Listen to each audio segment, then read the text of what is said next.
Arc-en-ciel, chaque dimanche, actualité, culture, économie, société et animation festive. Avec Abdelatif Arc-en-ciel, la chronique. Mesdames et messieurs, retour au direct. Et comme ça a été annoncé, nous sommes heureux d'être en ligne avec monsieur Emmanuel Dupuis. Bonjour. Bonjour. Bonjour et bienvenue dans l'émission Arc-en-ciel sur AD Pluriel, que vous connaissez. Et vous faites partie des intervenants sur qui on compte énormément par rapport à leur éclairage et leur expérience dans la vie géopolitique, mais aussi sa vision européenne. Et actualité oblige, hein, comme tout le monde le sait, on a besoin d'un certain nombre d'éclairages concernant cette Afrique qui devient centrale dans la discussion internationale et notamment sur le plan géopolitique. Il faut bien préciser à notre auditoire que M. Emmanuel Dupuis est le président de l'Institut Prospective et Sécurité en Europe. Ma première question, si vous le permettez, impact concret pour l'Afrique du G7 de Biarritz. On parle d'un sommet du G7 et il paraît que l'Afrique a été présente dans cette discussion. Qu'est-ce que vous pouvez nous dire sur ce sujet?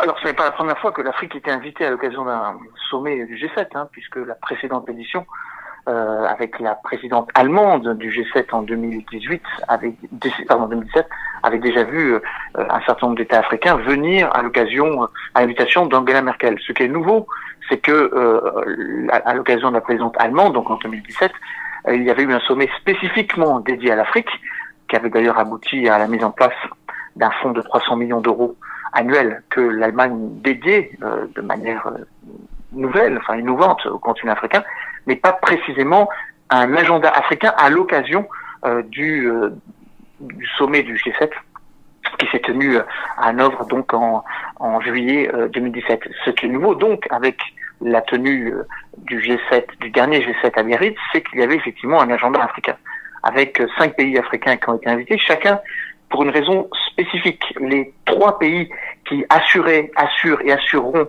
la présidence de l'Union africaine, nommément le Rwanda avec le président Kagame, l'Égypte avec le président Al-Sisi et l'Afrique du Sud avec le président Ramaphosa, puisque c'est l'Afrique du Sud qui succédera à l'Égypte à la présidence de l'Union africaine l'année prochaine. Ensuite, 2 autres pays ont été spécifiquement invités, le président Macky Sall, président du Sénégal, parce qu'il co-préside avec la France le Pacte mondial pour l'éducation. Il faut rappeler aux auditeurs qu'un des enjeux du sommet de Biarritz était de mobiliser à la fois financièrement et diplomatiquement des moyens pour lutter contre les inégalités. Parmi celles-ci, évidemment, les inégalités liées au genre et les inégalités, évidemment, touchant plus spécifiquement les jeunes. Avec ce rappel, il y a actuellement sur le continent africain 100 millions d'enfants non scolarisés, parmi lesquels 57 millions de jeunes filles. Et puis le dernier pays qui a été invité, puisque c'est un petit peu la tournure qu'a pris un certain nombre de mobilisations diplomatiques et militaires françaises sur le continent africain, la dimension sécuritaire, bien évidemment avec la présence du Burkina Faso, avec la présidence du président Roch-Marc Christian Kaboré, le président du Burkina Faso, qui est par ailleurs depuis pour l'année 2019 le président en exercice du G5 Sahel. C'est la raison d'ailleurs pour laquelle a succédé il y a quelques jours le sommet du G5 Sahel qui s'est tenu le sommet de la CEDEAO, dans lequel évidemment est enchâssé le G5 qui s'est tenu à Ouagadougou. Donc on voit bien qu'il y avait un agenda africain, une volonté évidemment de la présidence française d'associer d'autres pays. Hein. Je rappelle que le G7 porte très mal son nom. Il y avait pas loin de 22 délégations étrangères des organisations internationales et un certain nombre de pays invités, le Chili, l'Afrique du Sud, je l'ai évoqué, évidemment, l'Australie. On pourrait évidemment rajouter le fait que un certain nombre d'autres pays qui sont importants à la stabilisation, évidemment l'Inde, à la stabilisation internationale, étaient présents. Donc c'est une nouveauté que l'Afrique ait eu effectivement un agenda un petit peu particulier, mais d'une certaine façon, tous les sujets dont il a été question durant ce sommet du G7 et les exercices qui ont suivi. Je rappelle que le G7 s'est terminé fin août, mais a été suivi ou poursuivi ou complété par le discours aux ambassadeurs que le président Emmanuel Macron a délivré quelques jours après, le 29 août pour être plus précis, et puis bien évidemment le sommet du G7 avait été précédé par un certain nombre de rencontres importantes. La rencontre avec le président russe le 19 août, la rencontre avec le Premier ministre indien Narendra Modi la veille du sommet, et puis bien évidemment les rencontres avec les ministres des Affaires étrangères qui a été vue 2 fois, quelques jours avant, 2 jours avant l'ouverture du sommet du G7, et bien évidemment invité à Biarritz. Tous ces sujets, la stabilisation internationale, le soutien de la communauté internationale sur le nucléaire iranien, la lutte contre, comme je le disais, des inégalités, la stabilisation en Libye, la lutte contre le terrorisme et bien évidemment la mobilisation internationale contre ou par rapport aux feux de forêt qui touchent non seulement, il faut le rappeler, le continent latino-américain avec l'Amazonie, mais également l'Afrique. Je rappelle qu'il y a des feux de forêt qui se tiennent en même temps que une partie de la forêt amazonienne brûle au Congo. C'est d'ailleurs la raison pour laquelle la France a mobilisé une enveloppe financière pour soutenir plus précisément le Congo. C'est la raison pour laquelle le président Denis Sassou Nguesso a été reçu à Paris la semaine dernière. Donc, si j'ai bien compris, l'Afrique, elle est toujours présente, mais cette fois-ci avec des objectifs bien précis. Mais il y a une question qui est en marge par rapport à tout ça. Le Maghreb, est-ce que jamais été invité dans ce sommet? Et ce qui est en train de se passer actuellement en Algérie, et bien entendu le Maghreb, qui est la porte de l'Afrique, est-ce que ça a été évoqué, même sans risque, d'une manière officieuse? Alors, le Maghreb n'a pas été un sujet particulièrement prégnant à l'occasion du G7. Premièrement, parce que le G7 n'a pas vocation à s'ingérer dans les agendas électoraux ou les agendas chrysogènes dans la région. On a suffisamment critiqué la communauté internationale pour son ingérence. La critique serait encore plus valide à travers une structure dont le but, encore une fois, est de discuter entre pays les plus industrialisés des problèmes qui les concernent eux et non pas l'ensemble des problèmes planétaires. Il ne s'agit pas d'une assemblée générale des Nations Unies et il ne s'agit pas non plus de traiter tous les sujets. Je rappelle que le G7 est une structure qui a été créée en 1975 autour d'un noyau dur qui n'a cessé d'augmenter de 5 à 8 et maintenant à 7, mais que bien évidemment, tous les sujets ne sont pas mis sur la table. Le seul sujet qui a impacté ou qui a touché, évidemment, ou qui pourrait toucher les pays du Maghreb, et c'est la raison pour laquelle d'ailleurs l'Union africaine était pleinement associée, c'est évidemment la mobilisation donc du G7 et de l'ensemble des parties prenantes, donc que ce soit la Banque mondiale, le FMI, on pourrait rajouter la Banque africaine de développement, l'OCDE ou l'OMC, pour qu'il y ait une solution politique. Et donc de ce point de vue-là, il y a eu un soutien unanime du G7 à travers les 4 points de stabilisation nécessaires pour la trêve en Libye, c'est-à-dire un soutien donc à cesser le feu, l'évocation de la prégnance de la situation ou de la stabilisation politique sur l'éventuelle solution militaire, la mise en place d'une conférence internationale régionale, et puis, et c'est un élément important qui répond à votre question, un réinvestissement de l'Union africaine dans la stabilisation de la Libye. Encore une fois, la Libye fait partie des 54 pays de l'Union africaine, donc c'était important de le rappeler. Mais pour répondre encore une fois plus en détail, ni la question algérienne, ni la question qui est devenue prégnante avec l'élection aujourd'hui même en Tunisie, où la succession du président Béji et ceci n'a été évoquée. Mais, comme je le disais, un certain nombre de sujets apparaissent en filigrane comme des sujets qui impactent ou qui intéressent la question du Maghreb. Premièrement, la question du terrorisme, on l'a évoqué avec la mobilisation autour des projets de développement. Il a été question d'un approfondissement ou d'une mobilisation financière supplémentaire dans le cadre de ce qu'on appelle l'Alliance Sahel, qui a été créée et proposée par la France et l'Allemagne en juillet 2017, dont le but est, à travers 800 projets de développement et 9 milliards d'euros d'investissement, d'essayer d'éradiquer le terrorisme en provoquant les raisons pour ne pas passer, entre guillemets, de l'autre côté de la barrière, c'est-à-dire faire en sorte qu'il y ait de l'emploi, de la croissance, évidemment, des capacités de développement économique comme facteur ou comme arme la plus efficace contre le terrorisme. C'est vrai dans la bande sahélo-saharienne, mais c'est également vrai dans les pays de l'Afrique du Nord. Je pense, si je ne me trompe pas, il y a un sommet qui concerne aussi la sécurité auprès de la CEDEAO ces jours-ci. Ces derniers jours, oui. Exactement. C'est terminé hier. C'est terminé hier. Donc, en grosso modo, c'est un petit peu la suite de ce que vous êtes en train de me dire, si j'ai bien compris. Oui, sauf que les pays de la CEDEAO avaient une préoccupation très particulière, c'est-à-dire l'éradication du terrorisme dans les pays qui composent la CEDEAO, en y ajoutant évidemment la Mauritanie qui avait quitté l'organisation en 2000, et en y associant évidemment le Tchad qui n'est pas membre de la CEDEAO mais qui est membre du G5 Sahel. Le Tchad est membre de la communauté économique des États d'Afrique centrale, donc la communauté économique régionale voisine de la CEDEAO. Donc il en a effectivement été question à Ouagadougou, avec des résultats qui sont évidemment à analyser prudemment, mais dont il faut se réjouir, avec la mobilisation sur une période de 4 ans, entre 2020 et 2024, d'une somme. Encore une fois, on peut critiquer sa modicité ou tout simplement dire que ce n'est pas en agglomérant des milliards de dollars que l'on va trouver une solution, mais néanmoins, il y a quand même eu cette promesse de la part des 15 pays de la CEDEAO, plus, donc comme je disais, la Mauritanie et le Tchad, d'abonder à raison de 1 milliard d'euros jusqu'en 2020-2024. Encore une fois, si on le sépare en 5 pays du G5 Sahel ou 15 plus 2, on voit bien que les sommes sont réduites, puisqu'il s'agit d'une enveloppe sur la totalité de la période.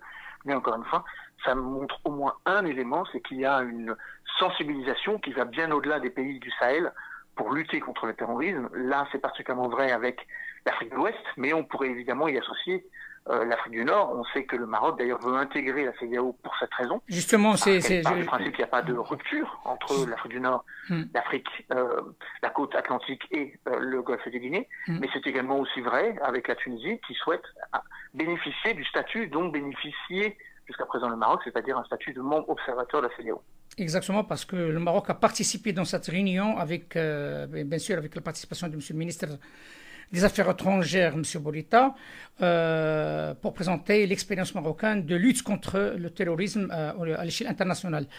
Donc, pour passer à un deuxième point qui me paraît très important, parce qu'il est en relation aussi toujours avec l'Afrique, et l'Afrique a été un sujet de discussion dans un cadre un peu spécifique que la France a bien montré comme quoi a des capacités encore de rester dans les premières lignes en termes de la diplomatie internationale. Cette relance France-Russie et l'Afrique a été au milieu de cette discussion diplomatique entre les deux pays. Qu'est-ce que vous pouvez nous dire là-dessus? Alors l'Afrique fait partie effectivement des éléments de langage, comme on dit maintenant, entre la France et la Russie, pour plusieurs raisons. Premièrement, parce que la Russie a fait son retour. C'est pas nouveau, mais enfin en tout cas ça s'est accéléré durant les 2 dernières années. La Russie a signé près d'une quinzaine d'accords de défense avec des pays, avec un certain nombre de pays africains, et pas seulement avec ceux avec lesquels elle avait des relations historiques, en l'occurrence les pays qui bénéficiaient du régime du parti unique et qui étaient liés à l'Union soviétique ou à Cuba, ou donc aux partenaires ou aux autres pays membres du pacte de Varsovie. Donc il y a effectivement un intérêt mutuel de la Russie vis-à-vis de la France pour bénéficier effectivement des capacités de coopération. On l'a évoqué dans la question du terrorisme, dans la question de la sécurité maritime. Les deux pays font face aux mêmes menaces, c'est-à-dire des groupes armés terroristes qui ne déterminent pas la nationalité des cibles qu'elles ont en face d'eux, que ce soit des Russes, des Français, des Chinois ou autres. Et c'est la même chose pour les organisations criminelles, et plus particulièrement les pirates. On en a eu la preuve cet été au large du Cameroun où 2 bateaux, un bateau chinois et un bateau russe, ont été pris en otage par des pirates. Donc on voit bien qu'il y a des sujets de convergence entre les deux pays. Mais il y a surtout, de la part de la France, le constat que la Russie est en train de la remplacer dans un certain nombre de pays emblématiques dans lesquels la France estimait, non pas être en logique de chasse gardée, mais en tout cas estimé devoir avoir un droit de regard plus spécifique ou plus légitime de par sa présence militaire, par exemple en République centrafricaine, même si l'opération Sangaris s'est terminée en octobre 2016. Ce qui est vrai en Afrique centrale l'est également vrai dans un certain nombre d'autres pays de la bande sahélo-sahélienne où, avec la présence des 4500 militaires français de Barkhane, un certain nombre de diplomates, un certain nombre d'experts militaires, pour ne pas dire un certain nombre de militaires, s'interrogeaient sur le fait que, alors qu'il y avait des troupes françaises, allemandes, italiennes, c'est vrai au Mali, c'est vrai au Niger, que ces pays, en l'occurrence le Burkina Faso, le Mali de nouveau, ou même la Côte d'Ivoire, avaient souscrit des accords de coopération et de défense avec la Russie. Donc c'est un sujet qui a été évoqué à l'occasion de la rencontre entre Vladimir Poutine et Emmanuel Macron. C'est un sujet qui sera d'autant plus d'actualité ou qui sera très sensible à l'occasion des prochaines semaines, puisque le président Emmanuel Macron a été invité par le président Vladimir Poutine à l'occasion du premier sommet Russie-Afrique qui se tiendra le 24 octobre prochain à Sochi, sur les rives de la mer Noire, en présence d'une quarantaine de chefs d'État africains. Comme vous l'avez bien dit, la Russie s'intéresse pour l'Afrique, mais aussi la Chine, et aussi, bien entendu, d'autres puissances émergentes. Est-ce que cela incite la France à revoir son ardoise, c'est-à-dire en termes de diplomatie économique, militaire et voire politique? Déjà, il ne faut pas comparer l'implication de tous les pays. Il n'y a pas d'exclusive à avoir vis-à-vis du continent africain. L'ensemble des pays du monde comprennent l'enjeu que représente l'Afrique, avec ses 1,3 milliard d'habitants aujourd'hui, ses 2,5 milliards d'habitants demain, ses 3400 milliards de dollars de PIB, et puis bien évidemment son potentiel humain, 70% de la population que j'ai évoquée à moins de 30 ans, avec là aussi des réalités économiques, alors que la croissance mondiale est en chute. La croissance mondiale moyenne en 2019 ne sera que de 3,5%, en chute de 0,2%. En Afrique, au contraire, la croissance ne cesse d'augmenter. La croissance africaine moyenne était de 2,9 en 2018, et sera vraisemblablement de 3,5, 3,6, donc supérieure à la moyenne mondiale. Donc tous les pays périphériques au continent africain comprennent l'intérêt stratégique de l'Afrique de longue date. On peut d'ailleurs avoir à l'esprit que, alors que se tenait le G7 à Biarritz, se tenait la 7e édition du Tokyo International Conference on African Development, pour la 7e édition, donc à Yokohama. C'est tenu quelques jours après le G7, la 8e édition du Forum de la coopération sino-africaine, qui s'est tenu non pas comme l'année dernière, mais s'est tenu à Madagascar, en Antananarivo, donc avec une présence africaine massive. 45 pays étaient présents pour cette édition. C'est relativement moins que les 53 pays qui étaient présents à l'occasion de l'édition précédente à Beijing. Et comme vous l'avez très bien dit, il y a aussi d'autres pays qui se mettent sur le marché. On va avoir le premier sommet Arabie Saoudite-Afrique qui va se tenir en octobre, fin octobre ou début novembre à Riyad ou à Jeddah. Et puis bien évidemment d'autres pays comme Israël ou l'Indonésie, pour ne pas dire l'Iran, regardent du côté du continent africain. Donc il y a une concurrence. Alors que doit faire la France? La France d'ailleurs elle a compris qu'il fallait moderniser ou d'une manière plus diplomatique réinvestir le champ de notre coopération avec l'Afrique. C'est la raison pour laquelle va se tenir en octobre 2020 à Bordeaux un sommet France-Afrique, pour ne pas être en reste avec les autres sommets que j'ai évoqués. Deuxièmement, la présence des groupes industriels français, économiques français, devrait évidemment être mieux soutenue par les autorités politiques, et de ce point de vue, en évolution, ou en tenant compte, de l'évolution ou des enjeux auxquels fait face le continent africain. J'ai évoqué les feux de forêt, c'est la raison pour laquelle d'ailleurs la France a décidé, comme je l'ai mentionné précédemment, d'abonder ou de soutenir donc l'initiative pour les forêts d'Afrique centrale, donc ce qu'on appelle l'initiative CAFI, donc qui a été lancée par le Congo, par le président Denis Sassou Nguesso. La France a promis 65 milliards de dollars dans ce cadre-là. Et puis il y a évidemment un certain nombre d'autres sujets sur lesquels la France veut reprendre l'initiative.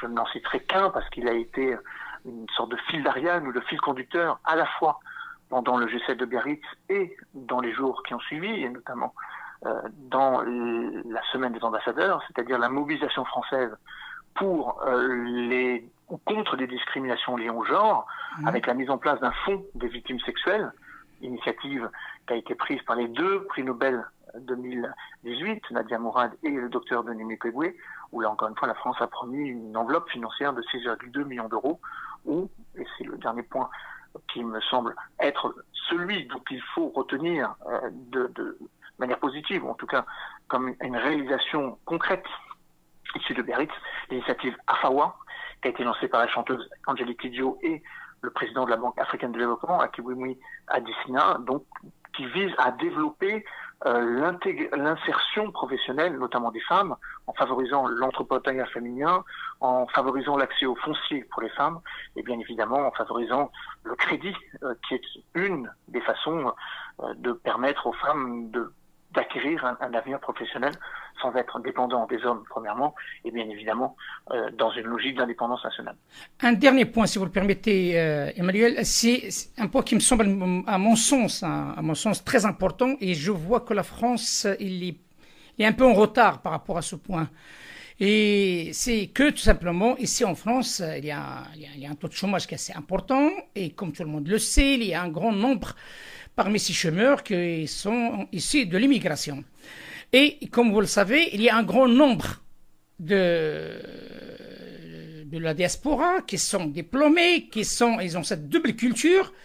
Et je vois que la France ne fait rien pour que ces gens qui ont cette double culture de devenir sous forme des VRP, sous forme des vrais ambassadeurs pour vendre le produit français ou bien pour faciliter un petit peu l'accès de la France ou bien pour apaiser des éventuelles tensions par l'intermédiaire de cette diaspora qui est à ce jour très mal, je suis désolé de dire ce mot-là, exploitée par les différents gouvernements de la France.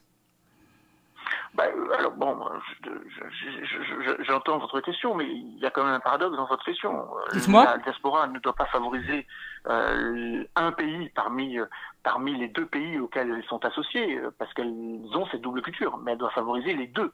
Et non pas, non, bien sûr, bien entendu les deux. Mais la question qui se pose, pourquoi, puisque la France cherche une nouvelle ouverture vis-à-vis de l'Afrique, pourquoi pas elle travaille avec Alors, la question peut être posée différemment. Pourquoi est-ce que les pays d'origine ne profitent pas de la diaspora davantage? Ça, c'est la première chose.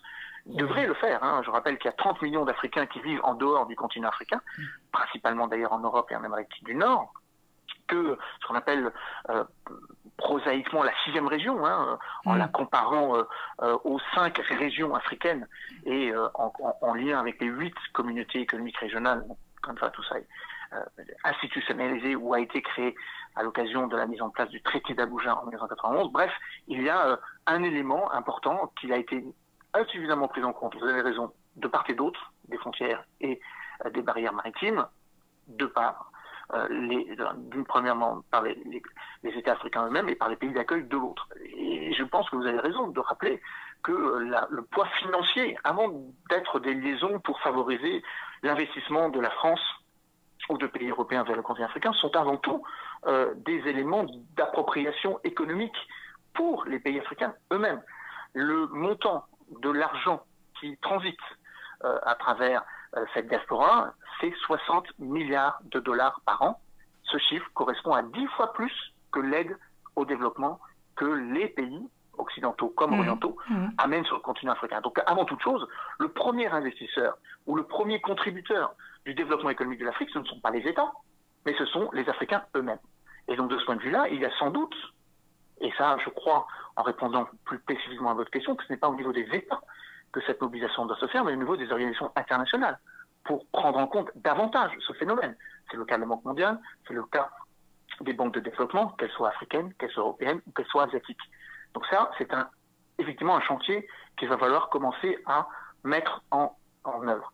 D'une certaine façon, toutes les initiatives que j'ai évoquées, l'initiative à FAWA, donc pour lutter contre les discriminations économiques et pour favoriser ce que les anglo-saxons appellent l'empowerment, donc la prise de responsabilité des femmes, contribuent à ce discours. L'autre initiative qui a été évoquée à l'occasion du G7, c'est-à-dire la mobilisation à la fois des États et des entreprises, et notamment des entreprises occidentales, au niveau, par exemple, du FMI, au niveau de l'Organisation internationale du travail, au niveau de l'OMC, pour qu'il y ait un vrai agenda de croissance, mais un agenda de croissance qui est à la fois social, qui est un agenda de croissance économique, et de plus en plus climatique. La France soutient ce qu'on appelle l'initiative BIG, Business Inclusive Growth, dont le but, évidemment, est d'essayer de flécher et de ramener un certain nombre de moyens financiers non étatiques vers, et pas seulement l'aide publique au développement, mais bien évidemment toutes les capacités financières pour répondre à un vrai enjeu qui se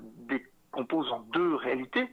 Premièrement, le fait que l'Afrique manque d'emplois, puisqu'il y a trop de demandeurs d'emploi et pas assez d'emplois qui sont proposés. Il y a chaque année près de 20 millions de jeunes Africains qui arrivent sur le marché du travail, alors que l'Afrique, dans son taux de croissance actuel et dans sa capacité financière et dans sa capacité industrielle, n'en produit que 2 millions. Donc on voit bien qu'il y a là un vrai travail de rattrapage à faire. Et puis l'autre investissement, et de ce point de vue, c'est ce qu'a fait les richeseurs, si j'ose dire, de pays comme la Chine ou comme le Japon, c'est l'investissement sur les infrastructures.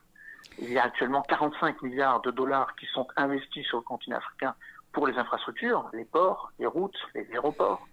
Oui, mais Emmanuel, justement, vous êtes en train de parler d'un point que je voulais y arriver à la fin, mais vous êtes en train de l'évoquer, c'est la Chine.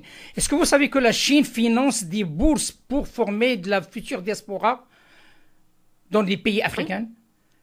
Oui, la Chine est heureusement pas le seul pays qui le fait. Hein. Oui, mais elle fait justement. Le nombre de bourses japonaises vers les continents africains justement. a été par 3 l'année dernière. Oui. Donc la Chine est un des acteurs, c'est pas le seul. Non, c'est un exemple.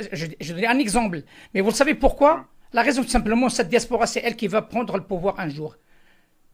Et c'est là. Oui, alors ça, je serais beaucoup plus dubitatif, beaucoup plus modéré, parce que la main-d'œuvre que forme la Chine est une main-d'œuvre industrielle. Je ne parle pas de la main-d'œuvre, elles forment beaucoup d'ingénieurs, elles forment beaucoup de spécialistes de BTP, elles forment beaucoup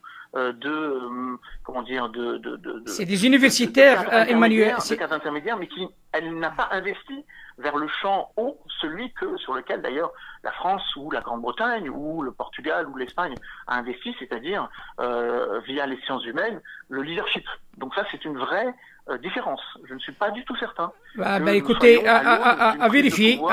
De jeunes issus de formations universitaires périphériques au continent européen ou même au Canada ou éventuellement au Maroc. Beaucoup d'ailleurs d'Africains ne se forment pas forcément en Chine, mais vont se former dans des pays où les universités sont de plus en plus mieux cotées. D'ailleurs, un récent sondage, un récent classement, évoque le fait que parmi les meilleures universités africaines, ce sont principalement des universités qui se trouvent dans les marges les plus éloignées, c'est-à-dire l'Afrique du Sud, l'Égypte et le Maroc. Écoutez, espérons-le, mais en tout cas, la Chine investit lourdement en Afrique, et sur ce plan, ça aussi, donc j'espère que la France se pose vraiment la question, quel rôle peut jouer la diaspora dans cette émergence et en même temps cette ouverture vers l'Afrique avec de nouveaux modes d'échange. Ça aussi, il faut tenir compte parce que les Africains ne sont plus les mêmes, comme vous le savez. Il y a un réveil, il y a l'histoire, il y a beaucoup de choses. Il y a aussi la concurrence qui amène des idées. Donc, morale, c'est de l'histoire. Il est temps aussi de s'appuyer sur cette diaspora qui peut être utile, qui ne peut que être utile pour la France, voire les autres pays européens. Écoutez, vous avez raison, et c'est la nature de l'investissement que nous faisons. Jusqu'à présent, la Chine, comme d'autres pays, enfin plus que d'autres pays, différemment encore une fois des vieux pays d'aide, comme que peuvent être l'Union européenne, a investi massivement dans les infrastructures. 70% de son aide va vers les infrastructures, 30% va vers le social. Écoutez, nous, au contraire, nous investissons massivement pour l'aide publique au développement ou l'aide humanitaire. Nous devons pas forcément augmenter notre aide, mais on vient de la diversifier. Voilà. Les bénéficiaires de cette aide. Exactement. Et comme ça a été annoncé en 2015, donc je me rappelle très bien, donc c'est une chose qu'on a annoncée à Crans Montana de Bruxelles, il est temps de travailler sur la coopération Nord-Sud-Sud. J'ai dit Nord-Sud-Sud parce que il y a un pied à terre qui est très important, notamment le Maghreb et c'est le cas du Maroc, pour une très très belle relance vis-à-vis de l'Afrique. Merci Emmanuel Dupuy, le président de l'Institut Prospective et Sécurité en Europe, de cet éclairage fort intéressant. Je vous dis à très bientôt. À très bientôt. À très bientôt. Merci, au revoir. Merci, au revoir. Au revoir.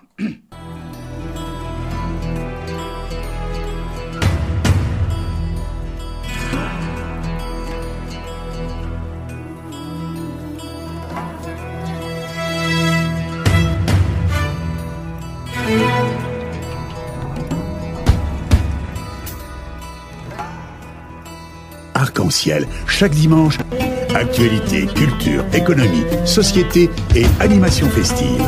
Avec Abdelatif Arc-en-ciel, la chronique.